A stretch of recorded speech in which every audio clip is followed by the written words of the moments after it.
Hi everyone, a very good morning, a very good afternoon, a very good evening and very good night।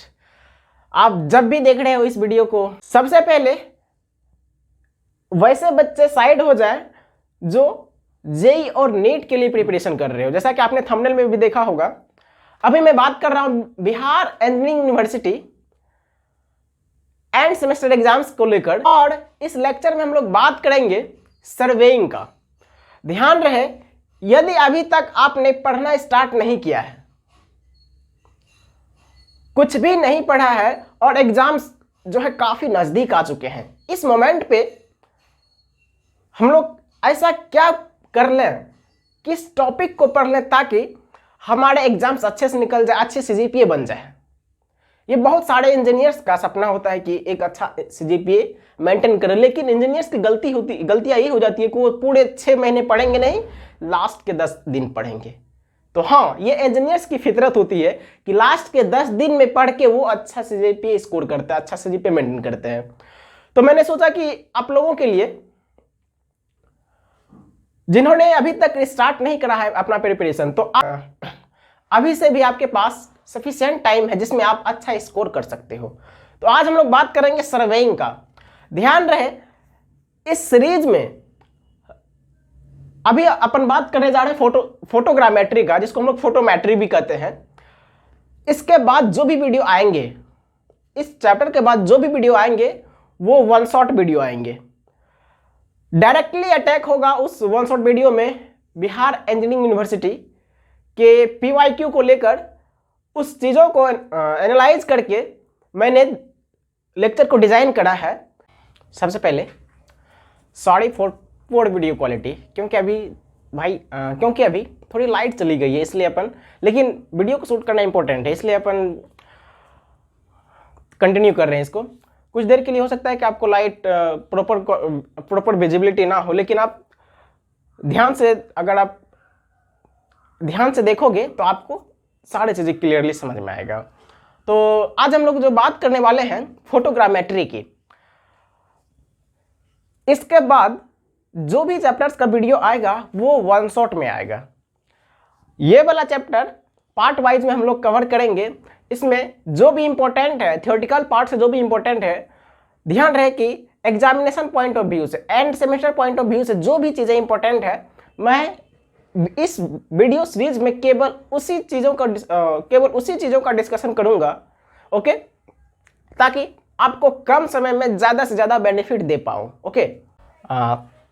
तो दोस्तों, finally light भी आ चुकी है, अब आपको क्लियरली दिख रही होगी सारी चीज़ें, ओके। तो आइए अब हम लोग वीडियो में आगे बढ़ते हैं। वीडियो में आगे बढ़ने से पहले आप लोगों से एक छोटी सी रिक्वेस्ट है, यदि आप इस चैनल पर नए हो तो प्लीज़ इस चैनल को सब्सक्राइब करके रखो, ताकि आपको बिहार इंजीनियरिंग से रिलेटेड सारे इंफॉर्मेशंस मिलते रहे।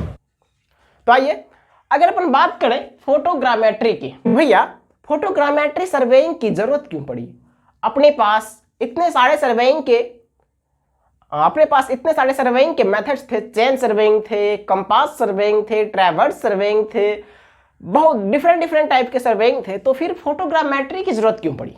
तो फ्रेंड्स, इसकी जरूरत इसलिए पड़ी क्योंकि ये जो फोटोग्रामेट्री है ना, वो एग्जैक्ट सर्वेइंग करता है। ये मॉडर्न वे ऑफ सर्वेइंग है, जिसमें आपको जो एग्जैक्ट लोकेशन, एग्जैक्ट मैप, अगर किसी भी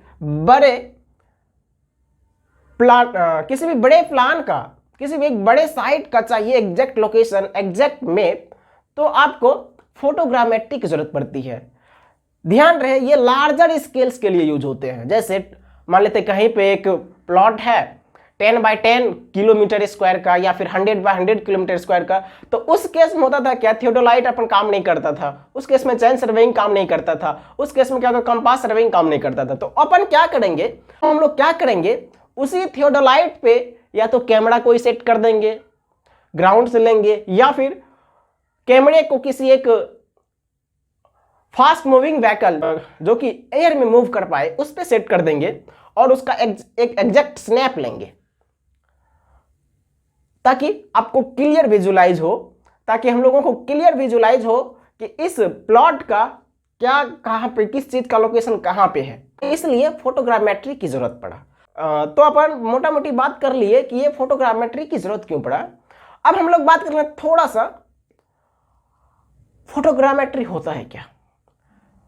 तो फ्रेंड्स, जो इंपॉर्टेंट चीज है मैं उसी को केवल लिखाऊंगा, आप केवल ध्यान से सुन लो, आप अपने लैंग्वेज में एग्जाम में लिख लोगे। ध्यान रहे कि इस चैप्टर से जो आने वाला है सवाल मिनिमम आपको 8 से 9 मार्क्स का मिलेगा। एक तो 7 मार्क्स का क्वेश्चन पक्का है जो कि मैं आपको करा दूंगा, डिफरेंट टाइप का क्वेश्चन कराऊंगा, जितने भी पॉसिबल टाइप्स का क्वेश्चन होगा मैं सारा कराऊंगा और उसमें से कोई ना कोई एक टाइप आने वाला है। इस लेक्चर में हर एक चीजों को बिना स्किप किए हुए देखना, तुम्हारा भाई सब कुछ बताएगा तुम्हें। ओके, तो अपन बात कर लेते हैं अब थोड़ा सा फोटोग्रामेट्री होता है क्या।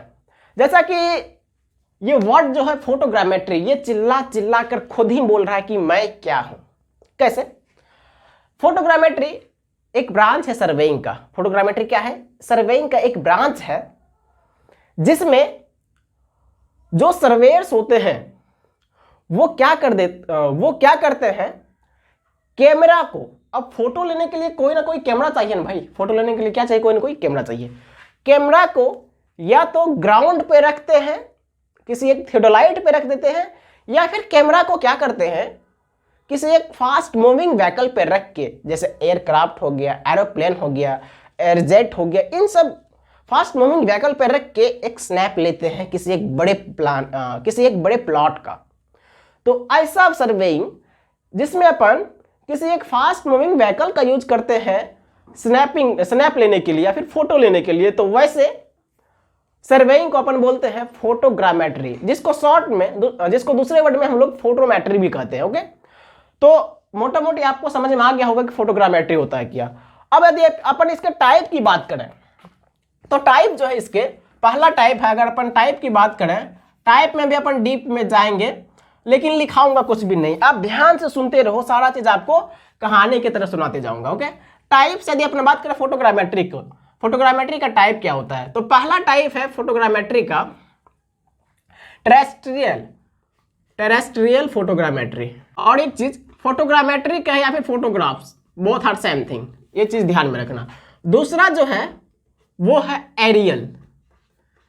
Aerial photographs. ओके, अब टेरेस्ट्रियल फोटोग्राफ्स क्या होता है और एरियल फोटोग्राफ्स क्या होता है उसके बारे में जानते हैं। ओके, टेरेस्ट्रियल फोटोग्राफ्स में हम लोग क्या करते हैं, इसमें हम लोग यूज करते हैं थियोडोलाइट कैमरा का। किसका यूज करते हैं? थियोडोलाइट कैमरा का यूज करते हैं। थियोडोलाइट आपने पढ़ा होगा पहले, अगर नहीं पढ़ा है तो समझ लो, थियोडोलाइट एक टाइप का ट्राइपॉड टाइप का काम करता है। इस केस में जैसे मान लेते हैं कि यहाँ पे एक आपका थियोडोलाइट है, थियोडोलाइट इस तरीके से रिप्रेजेंट करते हैं, और इस पे अपन कोई एक कैमरा सेट कर दें तो ये हो जाएगा आपका थियोडोलाइट कैमरा। और एरियल फोटोग्राफ्स के लिए अपन यूज करते हैं एरियल कैमरा, जिसमें हम अपन क्या करते हैं, कोई एक फास्ट मूविंग व्हीकल है, जैसे मान लेते हैं कोई एक प्लेन है, एरोप्लेन है, उस पर अपन क्या कर देते हैं, कैमरा को सेट कर देते हैं। तो ये हुआ बेसिकली टेरेस्ट्रियल फोटोग्राफ में अपन किस कैमरा का यूज करते हैं, थियोडोलाइट कैमरा का। और एरियल फोटोग्राफ्स में किस कैमरा का यूज करते हैं, अपन कोई एक फास्ट मूविंग व्हीकल पे अपन एक कैमरा रखते हैं, उसके बाद उसका फोटो लेते हैं। अगर अगला बात करें टेरेस्ट्रियल फोटोग्राफ होता है क्या, बचपन में पढ़ा होगा टेरेस्ट्रियल वर्ड आपने बचपन में सुना होगा। ये जो है ना, कुछ चीजें रिलेटेड होता है ग्राउंड से। टेरेस्ट्रियल कुछ चीजें किससे रिलेटेड होता है, ग्राउंड से रिलेटेड होता है। और एरियल यानी कि एयर से रिलेटेड है। किससे? ये एयर से रिलेटेड है। यानी कि हम लोग क्या करते हैं, टेरेस्ट्रियल फोटोग्राफ्स में थियोडोलाइट कैमरा को किसी एक ग्राउंड पे रखते हैं और जिस भी प्लॉट का मैप लेना होता है उस प्लॉट का अपन फोटो खींच लेते हैं। किससे? थियोडोलाइट कैमरा से। इसका एग्जांपल यदि अपन बात करें तो अपन जितने भी सेल्फी लेते हैं, फोटो खींचते हैं खुद का या फिर किसी दूसरे एनिमल्स का, फोटोग्राफी जो भी होता है वो टेरेस्ट्रियल फोटोग्राफ के अंदर आ जाएगा। और यदि अपन कोई एरोप्लेन पे बैठ के किसी एक पार्टिकुलर प्लॉट का फोटो खींचे तो वो हो जाएगा आपका एरियल फोटोग्राफ।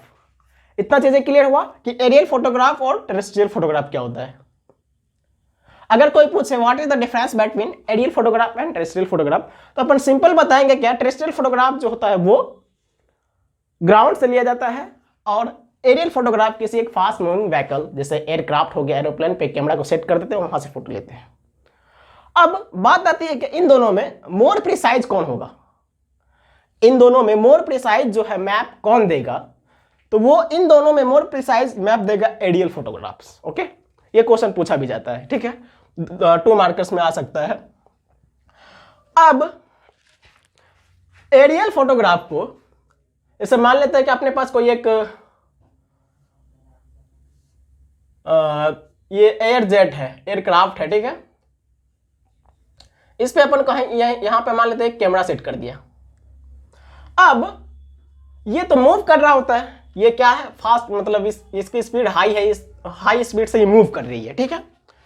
उसके बाद अगर हम लोग मान लेते हैं कि अपने पास यहां पे कोई एक प्लान है इसके जस्ट नीचे, ठीक है, ये बड़ा बड़ा प्लान है, ये बिल्डिंग्स वगैरह दिख रहे हैं आपको, और मुझे इसका फोटो लेना है। ध्यान देना, इस वाले पार्ट का यदि अपने को फोटो लेना हो तो अपन क्या करेंगे, ये तो फास्ट स्पीड से मूव कर रहा होगा, तो अपन क्या करना पड़ेगा, पहले से ही मान लेते हैं ये जो एयरक्राफ्ट है अगर पहले यहां है, यहीं से अपन को क्या करना पड़ेगा, ये स्टार्टिंग करना पड़ेगा स्नैपिंग का, फोटो लेने का स्टार्टिंग यहीं पे करना पड़ेगा, ताकि इसके जस्ट वर्टिकली अपवार्ड आए तो इसका स्नैप ले ले। हो सकता है क्या इसके वर्टिकली अपवार्ड ना आके यहां पर आके ये वाला जो एयरक्राफ्ट यहां पे आके इसका स्नैप ले, ये भी तो पॉसिबल हो सकता है ना, कुछ भी हो सकता है पॉसिबल, इसका स्नैप लेगा यहां से आके। अगर यहां से डायरेक्टली वर्टिकली किसी प्लॉट का स्नैप लेगा तो इसको हम लोग बोलेंगे वर्टिकल फोटोग्राफ। क्या बोलेंगे इसको, वर्टिकल फोटोग्राफ। वर्टिकल फोटोग्राफ में बेसिकली जो इसका कैमरा का जो एक्सिस है, ये यहां पे कैमरा है आपका, कैमरा का एक्सिस जो है वो प्लॉट के साथ, कैमरा का एक्सिस प्लॉट के साथ जो एक्सिस बना रहा है उसके साथ कोई एंगल नहीं बनाता है। इसमें जो एंगल की अपन बात करें 0 होता है एंगल, और यदि अपन बात करें इसकी, मुझे इसी प्लॉट का फोटो लेना है इस वाले कैमरे के हेल्प से, तो यहां पे देखो कैमरा का एक्सिस यहां पे है और प्लॉट को जो देख रहा है यहां से यहां इधर देखो, तो यहां पर क्या बन गया, कुछ एक एंगल बन गया। ओके, यहां से कुछ एंगल बन गया। तो ऐसा जब भी सिचुएशन आएगा तो ऐसे सिचुएशन में हम लोग बात करेंगे उस फोटोग्राफ की जिसको हम लोग बोलते हैं ऑब्लिक फोटोग्राफ। ऑब्लिक फोटोग्राफ में क्या होता है, जो जिस भी प्लान का आपको स्नैप लेना होता है, जिस भी प्लान का आप फोटो लेना होता है, जिस भी प्लॉट का फोटो लेना होता है, उस प्लॉट से कुछ दूर रहता है फोटो कैमरा, एरियल कैमरा, और उसके बाद हम लोग उस प्लान का फोटो लेते हैं जिसमें कुछ ना कुछ एंगल बनता है। यहां तक चीजें क्लियर हुआ कि वर्टिकल फोटोग्राफ्स और एरियल फोटोग्राफ्स क्या होता है। इसका क्लासिफिकेशन किसके बेसिस पे हुआ, on the position of camera, on the basis of position of camera, यानी कि कैमरा के पोजीशन के बेसिस पे हम लोग फोटोग्राफ्स को कितने पार्ट में डिवाइड कर दिया, 2 पार्ट में। पहला वर्टिकल फोटोग्राफ, दूसरा ऑब्लिक फोटोग्राफ। ओके, अब आगे अपन थोड़ा बात करेंगे ऑब्लिक फोटोग्राफ में क्या होता है। ऑब्लिक फोटोग्राफ को भी क्लासिफाई किया गया है फर्दर 2 पार्ट में। एक पहला जो है लो ऑब्लिक फोटोग्राफ, दूसरा होता है हाई ऑब्लिक फोटोग्राफ। तो आइए अब हम लोग देख लेते हैं कि ऑब्लिक फोटोग्राफ को जो क्लासिफाई किया गया है 2 पार्ट में वो क्या है। देखिए, ऑब्लिक फोटोग्राफ को क्लासिफाई किया गया है, पहला है लो ऑब्लिक फोटोग्राफ, दूसरा है हाई ऑब्लिक फोटोग्राफ। लो ऑब्लिक फोटोग्राफ और हाई ऑब्लिक फोटोग्राफ होता क्या बेसिकली, अगर वैसा फोटोग्राफ, वैसा ऑब्लिक फोटोग्राफ जिसमें आपको हॉरिजॉन दिखाई ना दे, ये दिखाई ना दे, तो उसको बोलेंगे लो ऑब्लिक फोटोग्राफ। और यदि जिसमें आपको हॉरिजॉन दिखाई दे उसको बोलेंगे अपन हाई ऑब्लिक फोटोग्राफ। अब ये टर्म आ जाता है हॉरिजॉन होता क्या है ना, ये आपको कंफ्यूज कर रहा होगा कि हॉरिजॉन होता है क्या। तो इसको समझने के लिए हम लोग एक डेली लाइफ से एग्जांपल लेते हैं। जैसे मान लेते हैं कि